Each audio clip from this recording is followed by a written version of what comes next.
ওরে ও ভূমি মদিনার ভূমি, ওরে ও মাটি মদিনার মাটি, দুই দিকে দুই সাথী গায়, বিচকানে আমার নবী জিন্দা শুয়ে রয়, বিচকানে আমার নবী জিন্দা শুয়ে রয়।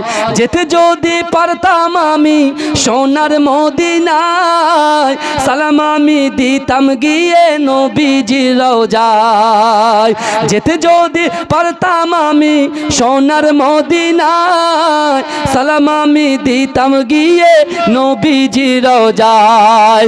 মদিনার ওই ধুলাবালি পাই যদি সামনে আমি, মদিনার ওই ধুলাবালি পাই যদি সামনে আমি, মাখতাম আমি পেলে পরে সুরমা বলে গায়, বিচকানে আমার নবী জিন্দা শুয়ে রয়, বিচকানে আমার নবী জিন্দা শুয়ে রয়। রওজাতে শুয়ে নবী কাঁদে যারে যার, পাপে ভরা গোনাই ভরা উম্মত আমার। রওজাতে শুয়ে নবী কাঁদে যারে যার, পাপে ভরা গোনাই ভরা উম্মত আমার। কিয়ামতের দিনে নবী করবেন যে রোনা জারি, কিয়ামতের দিনে নবী করবেন যে রোনা জারি, আল্লাহর দরবারে নবী পড়ে সেজদায়, বিচকানে আমার নবী জিন্দা শুয়ে রয়, বিচকানে আমার নবী জিন্দা শুয়ে রয়, বিচকানে আমার নবী জিন্দা শুয়ে রয়। রঙিন রঙিন মেঘের বেলা যাই বয়ে যায়, ব্যথা তোর মন যে আমার বড় অসহায়। রঙিন রঙিন মেঘের বেলা যাই বয়ে যায়, ব্যথা তোর মন যে আমার বড় অসহায়। মিটবে মোর মনের আশা পাই যদি নবীর দেখা, মিটবে মোর মনের আশা পাই যদি নবীর দেখা, মুক্তি আমি পেয়ে যাব মরণের সময়, বিচকানে আমার নবী জিন্দা শুয়ে রয়, বিচকানে আমার নবী জিন্দা শুয়ে রয়। ওরে ও ভূমি মদিনার ভূমি, ওরে ও মাটি মদিনার মাটি, দুই দিকে দুই সাথী গায়, বিচকানে আমার নবী জিন্দা শুয়ে রয়, বিচকানে আমার নবী জিন্দা শুয়ে রয়। আল্লাহুম্মা সাল্লি আলা হযরত আবু বকর সিদ্দিক রাদিয়াল্লাহু তাআলা আনহু বিশ্ব নবী রাসূলুল্লাহকে বলতে লাগলেন, ইয়া রাসূলুল্লাহ হাবিবাল্লাহ, আপনি যখন কাবা বাইতুল্লাহ শরীফের পাশে বসে থাকেন, ইয়া রাসূলুল্লাহ হাবিবাল্লাহ, অনেক কাফের বেঈমানগুলো আপনার চারপাশে ঘুরতে থাকে, ইয়া রাসূলুল্লাহ হাবিবাল্লাহ, না না না, আব্দুল বাইতুল মুকাদ্দাস অর্থাৎ কাবা বাইতুল্লাহ শরীফের পাশে আপনি আমাদেরকে ছাড়া একা একা আপনি যাবেন না। এ যুবকেরা, এ নবী পাকের উম্মত উম্মতিরা, সিদ্দিক আকবর যখন আল্লাহ রাসূলকে এমন কথা বললেন, এ যুবকেরা, আমার বিশ্ব নবী রাসূলুল্লাহ আল্লাহর কোরআনের আয়াত পড়ে শুনিয়ে দিলেন।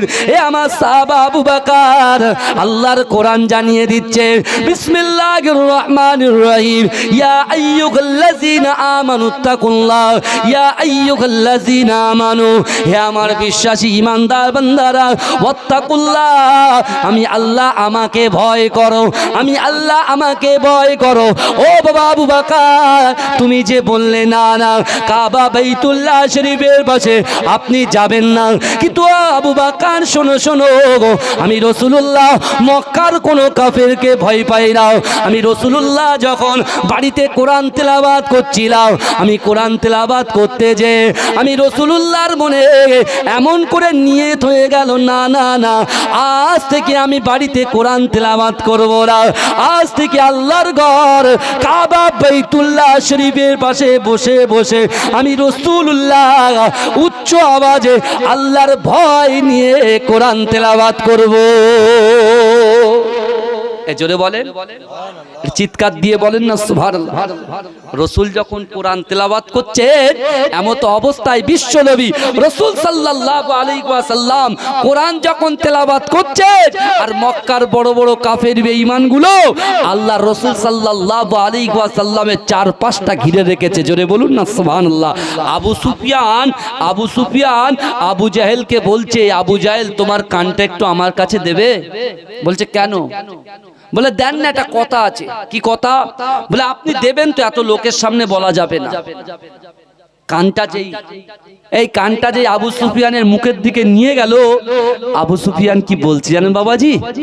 আবু সুফিয়ান বলছে যে জানো তো আজকে মোহাম্মদ রাসূলুল্লাহ সাল্লাল্লাহু আলাইহি ওয়াসাল্লামের মুখের বাণী শুনে আল্লাহর কোরআনের গুলো যেভাবে পড়লেন, যেভাবে তেলাওয়াত করলেন, এই তেলাওয়াত শুনে আমি মোহাম্মদ রাসূলুল্লাহর প্রেমে পড়ে গেছি। জোরে বলুন না সুবহানাল্লাহ। এত প্রেমে পড়ে গেছি আবু জেহেল আমার মনে হয় যে এখনই আমি মোহাম্মদ রাসূলুল্লাহর হাতে হাত দিয়ে কলেমা পড়ে মুসলমান হয়ে যায়। জোরে বলুন না সুবহানাল্লাহ। আমার ভাইরা, তাহলে 2024 সালে আমরা পদার্পণ করেছি। এই 2024 সালে আজকে আমাদের সংকল্প থাকবে, আমাদের নিয়ত থাকবে, আল্লাহ জিন্দেগি 23 সাল পর্যন্ত যা গুনাহ খাতা করেছি, যা জিনা করেছি, যা হারাম খেয়েছি, যা সুদ খেয়েছি, যা লটারি কেটেছি, যারা জোয়া কেটেছি, যারা পিতামাতাকে কষ্ট দিয়েছি, আল্লাহ আজকে এই জালসা থেকে কথা দিলাম আজকের ফজর থেকে মৃত্যুর আগ পর্যন্ত আর কখনো লটারির টিকিট কাটবো না। মৃত্যুর আগ পর্যন্ত আর পিতামাতাকে কষ্ট দেব না। মৃত্যুর আগ পর্যন্ত আর জোয়া খেলবো না। মৃত্যুর আগ পর্যন্ত যে কোরআনটা আল্লাহ আপনি রাসূলুল্লাহর উপরে নাজিল করেছেন ওই কোরআনটা পড়তে পারি চাই না পারি, একবার করে সুন্দর করে ওযু করে কোরআনটা ধরে চুমা খাবো, বুকে জড়িয়ে ধরবো আর চেষ্টা করব গ্রামের ইমাম সাহেবের কাছ থেকে যারা কোরআন জানি না কোরআনটাকে শিখে নেব। জোরে বলুন ইনশাআল্লাহ। এই জোরে বলবেন ইনশাআল্লাহ। কোরআনের ভিতরে কি মজা আছে জানেন? বিশ্বাস করুন, বড় বড় গুনাহ থেকে কোরআন বাঁচিয়ে দেয়। কোরআন ভ্রাতৃত্ব শেখায়, কোরআন পিতামাতার মহাব্বত শেখায়, কোরআন মানুষে মানুষে ভ্রাতৃত্ব শেখায়, কোরআন গীবত গিল্লা থেকে বাঁচিয়ে রাখে। এ যুবকেরা বিশ্বাস করো, আমার আল্লাহ পাক রব্বুল আলামিনের দরবারে আমাকে আপনাকে দাঁড়াতে হবে কি হবে না? কথা বলেন বাবাজি। এই আমাদের দাঁড়াতে হবে কি হবে না? আজকে দুনিয়ার মোহে পড়ে গেছি গো, এত দুনিয়ার মোহে পড়ে গেছি আমরা নফসটাকে কন্ট্রোল করতে পারি না। আমাদের যে নফস, আমাদের যে আত্মা, যে নফস যেটাকে বলা হয় একদম গোদা বাংলায় বলি আত্মা, এই নফসটাকে আমরা কন্ট্রোল করতে পারি না। কারণ যেটা দেখি সেটাই ভালো লাগে। আজকে এই স্টেজটা দেখে আপনাদের মনটা ভরে নেই? সত্যি কথা বলেন, কত সুন্দর করে সাজিয়েছেন দেখেন তো। কিন্তু এরপরে এর থেকে আরেকটু ভালো জায়গায় যাবেন, তখন এই কথাটা আপনি ভুলে যাবেন। কথা ঠিক বলছি না ভুল বলছি? এই জায়গা থেকে যখন চেঞ্জ করে আরেকটা জায়গায় যাবেন আপনি ভুলে যাবেন। অর্থাৎ ঠিক এরকম আমরা এরকম গুনাহ করেছি, একটা গুনার পরে আর একটা গুনাহ যখন করতে যাচ্ছি পিছনের গুনাহটা কিন্তু আমরা ভুলে গেছি। কিন্তু আমার ভাই জানেরা, এ নবী পাকের উম্মত উম্মতিরা, আমার আল্লাহ হচ্ছে সর্বশক্তিমান, আমার আল্লাহ হচ্ছে রিজিক দাতা, আমার আল্লাহ হচ্ছে সম্মান দাতা। এ যুবকেরা, এ নবী পাকের উম্মত উম্মতিরা, আমার আল্লাহ পাক রব্বুল আলামিন বান্দাকে জানিয়ে দিয়েছে, বান্দা তোমরা কি জানো? আমি আল্লাহ তোমাদেরকে জানিয়ে দিলাম, আমি আল্লাহর ভয় যদি তোমাদের অন্তরের ভিতরে থাকে, আমার বিশ্ব নবী রাসূলুল্লাহ সাল্লাল্লাহু আলাইহি ওয়াসাল্লামের ভালোবাসা যদি তোমাদের ভিতরে থাকে, আমি আল্লাহ পাক রব্বুল আলামিন তোমাদেরকে জানিয়ে দিলাম, আমি আল্লাহর ভয় যদি থাকে, আল্লাহর কোরআন বলছে বিসমিল্লাহির রহমানির রহিম, ওয়ালিমান খাফা মাকাম রাব্বিহি জান্নাতান। হে যুবকেরা, হে নবী পাকের উম্মত উম্মতিরা, আমার আল্লাহ পাক রব্বুল আলামিন বান্দাকে জানিয়ে দিয়েছে, বান্দা ওয়ালিমান খাফা মাকাম রাব্বিহি জান্নাতান। কাল কিয়ামতের মাঠেতে আমি আল্লাহর সামনে দাঁড়ানোকে কেউ যদি ভয় করে, আমি আল্লাহর সামনে দাঁড়ানো অবস্থাটা যদি কেউ ভয় করে, আমি আল্লাহ পাক রব্বুল আলামিন ওই বান্দা বান্দিকে দুটো জান্নাত দিয়ে দেব। এ জোরে বলে, আল্লাহর ভয় যার কলিজার ভিতরে থাকবে, যার অন্তরের ভিতরে থাকবে, যে লটারি কাটতে গেছে তার কাছে পয়সা আছে কিন্তু সেই জায়গায় গিয়ে দাঁড়াবে যে আমি লটারি কাটছি, আল্লাহ কিন্তু আমার দিকে দেখছে। বোঝা যাচ্ছে কথা? অসুবিধা হচ্ছে না তো? কেউ যদি গোপনে গোপনে নিজের মাকে টর্চার করে, এই বুঝতে পারছেন, নিজের মাকে যদি কেউ টর্চার করে গোপনে গোপনে, সে মাকে টর্চার করার আগে যদি এই খেয়ালটা তার চলে আসে যে না আমি মাকে কষ্ট দিচ্ছি, পিতামাতা হচ্ছে সন্তানের উৎস, পিতামাতা সন্তানের উৎস, তাহলে এই মাকে কষ্ট দেওয়ার আগে আমাকে কিন্তু, যে মাকে যদি কষ্ট দিই তাহলে কিন্তু আল্লাহর কাছে আমার জবাব দিতে হবে। এই ভয়টা যদি করে যদি সে মাকে মহাব্বত দেখায়, আল্লাহ বলছে বান্দা আমি তোকে 2টো জান্নাত দেব। জোরে বল। কেউ যদি একটা 4 দেওয়ালের ভিতরে জেনা করে, এখন সব থেকে বড় গোনা বর্তমানে একদম বাজারে বাজারে চলছে, এটা হলো পরকিয়া। ঠিক বলছি না ভুল বলছি? হ্যাঁ, লাভ চলছে কি জানেন? স্ত্রীর বিয়ে, যার বিয়ে হয়ে গেছে বিয়ের পরেও তার স্ত্রী তার ভালো লাগে না। সব থেকে বড় গুনাহ হচ্ছে, আপনি দেখবেন বাবাজি, বিশ্বাস করেন, আপনি তো ব্যবসা বাণিজ্য করেন 4 দেয়ালের ভিতরে থাকেন, কিন্তু আমরা তো বুঝতে পারি কি হচ্ছে না হচ্ছে। বর্তমান সময় গাড়ি নিয়ে যাচ্ছি, লোক দেখলে বোঝা যাবে যে এটা কার আর ওটা কার, এটা কার আর ওটা কার। এখন বিশ্বাস করুন গুনাহটা গুনাই মনে করছে না মানুষেরা, গুনাহটা গুনাই ভাবছে না। কিন্তু বিশ্বাস করে যুবক, ওই কবর কিন্তু তোমাকে ছাড়বে না, ওই কবরের ভিতরে তোমাকে যেতে হবে। কবর হচ্ছে সাপ বিচ্ছুর ঘর, কবর হচ্ছে পোকামাকড়ের ঘর, কবর হচ্ছে কীড়ামাকড়ের ঘর, আর কবর হচ্ছে অন্ধকার ঘর। তুমি গরমের সময় ওই ঘরে থাকতে পারছো না বলে এসি লাগাচ্ছ, তুমি ঘরটাকে সাজাচ্ছ সুন্দর সেগুন কাঠের, কি সেগুন কাঠের খাট বানিয়েছো, বুঝতে পারছেন না? ঠান্ডার সময় ঠান্ডা লাগছে বলে আপনি হিটার দিয়েছেন, হিটার। তাহলে আপনি সব কিছু দুনিয়াতে থাকার জন্য, আরামের সাথে থাকার জন্য যে ব্যবস্থাটা করছেন, তাহলে এর পরেও তো আর একটা জগৎ তো আমাদের জন্য আছে, অপেক্ষা করছে, কি করছে না? এই কথা বলে। আমরা যদি বলি কালকে তওবা করব, আবার কাল চলে গেল আরেকটু গুনাহ করে নিই, আবার তারপরের দিন তওবা করব, আবার ঠিক করছে না আরেকটু করে নিই তারপরে তওবা করব, আর একবার ঠিক করে আবার ঠিক করছে তওবা করব। হ্যাঁ, এরকম ভাবে আল্লাহর দয়া মায়া মমতা এতটাই যে দিনে 70 বার যদি তওবা করার পরে আবার গুনাহ করে, আবার তওবা করেন, আবার গুনাহ করেন, আবার তওবা করেন, আবার গুনাহ করেন, আমার আল্লাহ বলছে 70 বার আমি তোকে ক্ষমা করে দেবো। জোরে বলেন। কিন্তু আল্লাহর কোরআন কি বলছে? তুবু ইলাল্লাহি তাওবাতান নাসুহা, তওবার মতো তওবা করতে হবে। তওবার এই মতো তওবা করতে হবে মানে কি? তুমি এক্ষুনি জিনা করছো, তওবা করেছো, আবার তুমি বলছো আমি আর একবার সুযোগ পেয়েছি, আর একবার জিনা করে নিই, তারপরে তওবা করব। ও তওবা জিন্দেগিতে আল্লাহ কবুল করবে না। এই বুঝতে পারছেন? মুসা আলাইহিস সালাতু ওয়াস সালামের জামানায় ফেরাউন যখন মুসার পিছনে ধরতে গেলেন, ছুটলেন, তার প্রজাদেরকে নিয়ে যখন ঝাঁপিয়ে পড়লেন, আর ওদিকে পানির কিনারায়, নীল নদের কিনারার সামনে এসে যখন দাঁড়িয়ে গেলেন, এদিকে মুসা আলাইহিস সালাতু ওয়াস সালামের উম্মতরা বলছে যেখানে ছিলাম ভালোই ছিলাম, আপনি কেন নিয়ে এসেছেন? মুসা বলছে একটু সবর করো তোমরা। আল্লাহ লাঠি ছুটতে বললেন, একদম রাস্তা তৈরি হয়ে গেল, সব ঠিক আছে। কিন্তু ফেরাউন বলছে আমি তৈরি করে দিয়েছি। জোরে বলুন নাউজুবিল্লাহ। ফেরাউন বলছে আমি তৈরি করে দিয়েছি। কিন্তু ফেরাউন যখন পৌঁছে গিয়েছে, আল্লাহ যখন কুন হও ফায়াকুন বলে দিয়েছে, সাথে সাথে যখন পুরো পানিটা এক জায়গায় হয়ে গিয়েছে বাবাজি, ফেরাউন যখন হাবুডুবু খাচ্ছে, ফেরাউন কিন্তু আল্লাহর কাছে তওবা করতে চেয়েছিল, আল্লাহ আর ভুল করব না, ক্ষমা করে দেন। আল্লাহ বলছে ফেরাউন শোনো, আমি আল্লাহ তোমাকে অনেক সুযোগ দিয়েছি, অনেক সুযোগ দিয়েছি, এ সুযোগ আমি আর দিচ্ছি না, কারণ তোমার জন্য তওবার দ্বারকে আমি আল্লাহ বন্ধ করে দিয়েছি। তাহলে চিন্তা করে বাবাজি, দুনিয়ার মোহে পড়ে গেছি গো, ব্যবসা বাণিজ্য, হ্যাঁ ব্যবসা বাণিজ্য, বিল্ডিং বালাখানার পিছনে ছুটছি। আমাদের ভিতরে এখন নিয়ত হচ্ছে কি জানেন? আমাদের নিয়ত হচ্ছে আমার করিম ভাই 2 তলা বাড়ি করেছে, আমি 76 ভাই কেন পারবো না? আমার 76 ভাই 3 তলা 2টো ঘটক পুকুরে দোকান নিয়েছে, আমি সিদ্দিক কেন পারবো না? সিদ্দিক ভাই 2টো বাইক কিনেছে, আর পল্টু ভাই মনে করছে ও যদি 2টো বাইক কিনে আমি কেন 3টে বাইক কিনতে পারবো না? এ যুবকেরা বিশ্বাস করো, আমরা রেসারেসি শুরু করে দিয়েছি, কিন্তু আমরা ছুটতে শুরু করে দিয়েছি। কোথায় ছুটছি? আমরা অর্থের দিকে ছুটছি, আমরা সম্পদের দিকে ছুটছি, আমরা গুনার দিকে ছুটছি। কিন্তু আমার আল্লাহও আমাদেরকে ছুটতে বলেছে, সেটা আল্লাহ কোরআনে স্পষ্ট করে বলেছে আমরা কোন দিকে ছুটবো।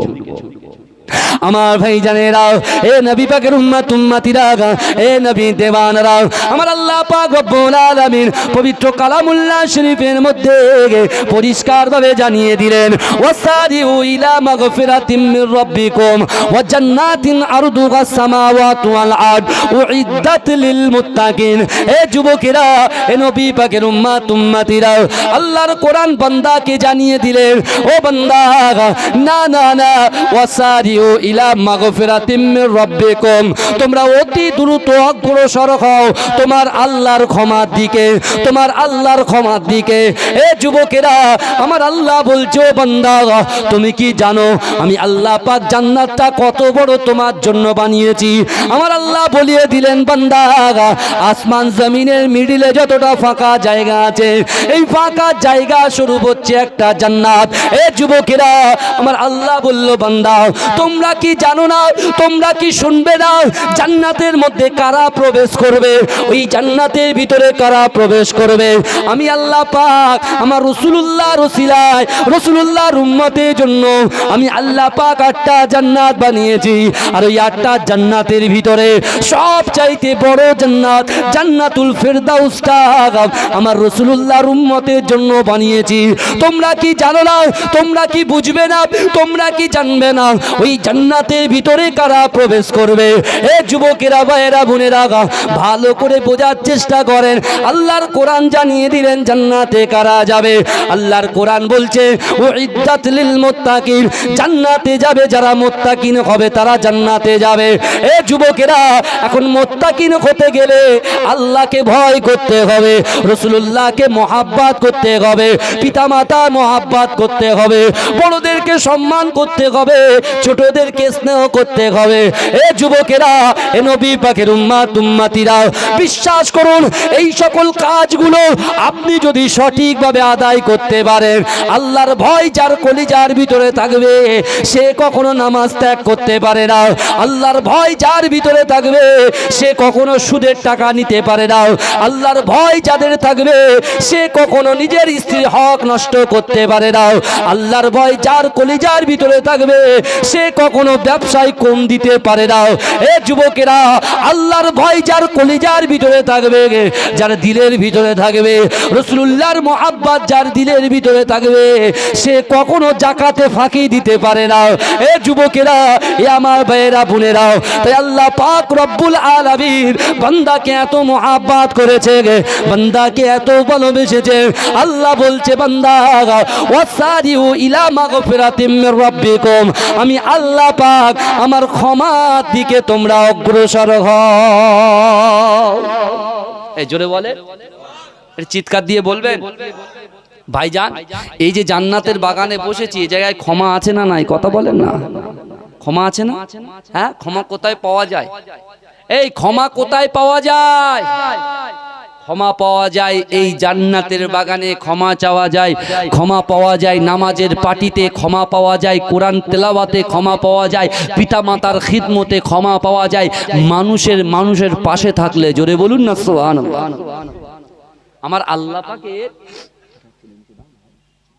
আমার আল্লাহ পাকের এত দয়া, এত মায়া, বিশ্বাস করেন এ যুবক, আমরা যারা বর্তমান সময়ে যারা ইবাদত বান্দিগি করছি, আমাদের নিয়তটা কোথায় দাঁড়িয়েছে জানেন বাবাজি? আমাদের নিয়ত দাঁড়িয়েছে যে যত বড় বড় কাজ করব, হ্যাঁ, আল্লাহ খুশি হয়ে জান্নাতে দেবে। ওই জন্য ছোটখাটো জিনিসকে আমরা পরোয়া করি না। আপনি ভালো করে বুঝবেন, আমরা ছোটখাটো জিনিসকে ঠিক পরোয়া করি না। যদি বলেন কেন, একটা এক্সাম্পল, এই বিশ্বাস করেন, ভালো করে বোঝার চেষ্টা করেন, আখিরাতে অর্থাৎ কিয়ামতের মাঠে আমরা যখন আল্লাহর সামনে দাঁড়াবো, বিশ্বাস করুন এ যুবক, আমরা আমাদের গুনাহগুলো একদম আয়নার সামনে, ড্রেসিং টেবিলের সামনে দাঁড়ালে যেমন ভাবে আমাদের টোটাল বডিটাকে ভালোভাবে আমরা দেখতে পাই, কথা ঠিক না ভুল? ঠিক সেরকম ভাবে কিয়ামতের মাঠে কিন্তু আমাদের যে গুনাহগুলো করেছি সেগুলো স্পষ্টভাবে কিন্তু আমরা দেখতে পাবো। তখন কিন্তু মনে মনে ভাববো, ইস, এই ছোট গুনাহটাও আল্লাহর কাছে ধরা আছে। আমি নুকিয়ে নুকিয়ে চোখের জেনা করেছি, নুকিয়ে নুকিয়ে ঘরের মধ্যে। এখন বর্তমানে সব থেকে বড় ফিতনা করছে মোবাইলের ফিতনা। আর ওই মোবাইলের ভিতরে ভিডিও এমন করে ইউটিউবে বাজে বাজে গালাত গালাত পিকচার, গালাত গালাত ভিডিও যে তুমি দেখছো, তুমি যে নুকিয়ে নুকিয়ে নুকিয়ে নুকিয়ে পর স্ত্রীর দিকে তাকাচ্ছ, বাজে নজর দিচ্ছ। এ যুবকেরা বিশ্বাস করো, তুমি যতবার এই বাজে নজর দেবে, বাজে নজরে তাকাবে, তোমার হায়াত কিন্তু কমে যাবে। আমরা সব পরোয়া করি? এই কথা বলেন, আমরা তো দুনিয়ায় চলাচল করি। আজকে দেখতে পাচ্ছেন আমাদের অবস্থা, এই গ্রামে ম্যাক্সিমাম 1200 লোকের বাস আছে, তারও বেশি। দেখতে পাচ্ছেন তো অবস্থা। হ্যাঁ, আমার ইউটিউবার ভাইরা যদি না থাকতো জায়গা পূরণ করা যেত না। বুঝতে পারছেন না? অনেকে তো এদেরকে ঝাড়ে, কিন্তু আমার ভাইরা বিশ্বাস করুন একটা জিনিস, অনেকেই লাইভে তারা জলসা শুনছে, আবার যারা লাইভে জলসা শুনে তারা আবার আসতে চায় না। তাদের নিয়তের উপরে সবকিছু। বিশ্বাস করেন, আপনি যে নিয়তটা করবেন, কুলুষিত মুক্ত অন্তর নিয়ে যে নিয়তটা আপনি করবেন বাবাজি, বিশ্বাস করেন এই নিয়তটা কিন্তু আল্লাহর দরবারে কবুল হয়ে যাবে। জোরে বলুন। এ জোরে বলা যাবে না? এটা জোরে বলা যাবে না? আল্লাহর রাসূল মসজিদে নববী শরীফ থেকে তিনি শিক্ষা দিয়েছিলেন। কাদের দিয়েছিলেন? সাহাবাদেরকে দিয়েছিলেন। আর সাহাবাদেরকে হুকুম করেছিলেন, আমার আনেওয়ালা উম্মতিদের কাছে তুমি যেন পৌঁছে দিয়ে এই কথাগুলো তোমরা পৌঁছে দেবে। আর সেই কথাগুলো আস্তে আস্তে আস্তে আস্তে আস্তে আস্তে আমাদের পর্যন্ত পৌঁছেছে। আবার আমাদের এখান থেকে বলতে বলতে আমাদের ছেলের কাছে পৌঁছাবে, তার ছেলের কাছে পৌঁছাবে, তার ছেলের কাছে পৌঁছাবে। এরকম পৌঁছাতে পৌঁছাতে পৌঁছাতে কিয়ামত শুরু হয়ে যাবে। এই কথা ঠিক বলছি না ভুল বলছি? কিন্তু বাবাজি আল্লাহর রাসূল কি বলতে জানেন? আল্লাহর রাসূল বলছে, আমার সাহাবারা, ইবাদত আর আখলাক দুটো কিন্তু এক জিনিস নয়, আলাদা। ইবাদত আর আখলাক দুটো জিনিস নয় বাবাজি। এই ভিতরে দুটো জিনিস বোঝা যাচ্ছে। এক, কেউ নামাজ পড়ে, ইবাদত বান্দেগি করে, কিন্তু তার নজর খারাপ, তার মানসিকতা খারাপ, তার ভিতরে অহংকার অহমিকা, তার ভিতরে রিয়া, তার ভিতরে তাকাব্বারি, তার ভিতরে আমিত্ব বড়াইত্ব, তার ভিতরে বিশাল ব্যাপার, বিশাল পাওয়ার। এরকম ইবাদত বান্দেগি করার পরেও তার ক্যারেক্টার, তার চরিত্র যদি সঠিক না হয়, ওই ইবাদত বান্দেগি কিন্তু আল্লাহর দরবারে কবুল হবে না। আবার অনেক ছেলে দেখবেন তার ব্যবহার ভীষণ ভালো, কিন্তু সে নামাজেই যায় না। অনেক ছেলেকে দেখবেন, আপনি গ্রামে অনেক ছেলেকে দেখবেন তার ব্যবহার এত ভালো যে মানুষ তাকে যদি না দেখা হয় বিকালে বা সকালে, তার খোঁজ কিন্তু নেয় যে ওই ছেলেটা কোথায়। কারণ কি? তার ক্যারেক্টার ভালো, তার চরিত্র ভালো, তার স্বভাব ভালো, কিন্তু সে নামাজ পড়ে না, রোজা রাখে না। ওর ক্যারেক্টার ও চরিত্র আল্লাহর কাছে কোনো দাম থাকবে না। আমার রাসূল শুধু যদি ইবাদত করতেন, আমার রাসূল যদি শুধু কোরআন তেলাওয়াত করতেন, আর আমার রাসূল যদি শুধু ইবাদত করতেন, তাহলে কিন্তু দিন পুরো ঘরে ঘরে পৌঁছাতো না, কোরআন ঘরে ঘরে পৌঁছাতো না। আমার রাসূলুল্লাহর ইবাদত, তিনিও যেমন ইবাদত করেছেন, আমার রাসূলুল্লাহর ক্যারেক্টার চরিত্রকে আল্লাহর রাসূল ঘরে ঘরে পৌঁছে দিয়েছেন। জোরে বলুন না সুবহানাল্লাহ। আমার রাসূলুল্লাহর দুটো জিনিসই ভালো ছিল। তাই দেখছেন না, অনেকে বলে নাকি ইসলাম জিন্দা হয়েছে তরোয়ালের মাধ্যম দিয়ে, বলছে না, আমার রাসূল ইসলাম প্রচার করেছে তরোয়ালের মাধ্যম দিয়ে? কোনোদিন না, কোনোদিন না। হ্যাঁ, আমার রাসূলুল্লাহ ইসলামটাকে প্রচার করেছেন কোরআন তেলাওয়াতের মাধ্যম দিয়ে, নরম হৃদয়, নরম মনের মাধ্যম দিয়ে। জোরে বলুন না সুবহানাল্লাহ। এ জোরে বলা যাবে না? আমার রাসূলুল্লাহ কে মারার জন্য চক্রান্ত করা হয়েছে, আমার রাসূলকে মিটিয়ে দেওয়ার জন্য চক্রান্ত করা হয়েছে, কিন্তু তারপরেও আমার রাসূল সাল্লাল্লাহু আলাইহি ওয়াসাল্লাম আল্লাহর ওই কোরআনের আয়াত ইন্নাল্লাহা মা'আস সাবিরিন, আমার রাসূল সবর করেছেন, আমার রাসূল শুকর করেছেন, আমার রাসূলুল্লাহ আল্লাহর উপরে তাওয়াক্কুল করেছেন। আমার রাসূল যেদিন কাবা বাইতুল্লাহ শরীফের পাশে কোরআন তেলাওয়াত করছিল, আর এদিক থেকে কাফেরগুলো আমার রাসূলকে যখন অ্যাটাক করেছিল, আমার রাসূল ওই দিনকে সংকল্প করেছিল, এ বাবা আবু বকর ওমর তুমি শোনো, এ বাবা আবু বকর তুমি শোনো, আমি রাসূলুল্লাহ বলছি এই কোরআনটাকে প্রত্যেক ঘরে ঘরে বন্টন করে দেবো। জোরে বলেন, জোরে হবে না? এতগুলো মানুষ রয়েছে, তাকবীর দান তো নারে তাকবীর, নারে তাকবীর। মাসলাকে মুজাদ্দিদ জামান, মাসলাকে মুজাদ্দিদ জামান, নারে তাকবীর। মাজরা ইটপিডাঙ্গা দরবার শরীফ, একটু দরুদ শরীফ পড়েন আল্লাহুম্মা।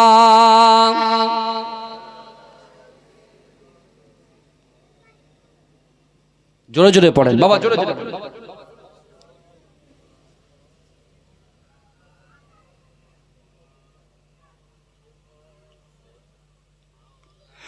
ও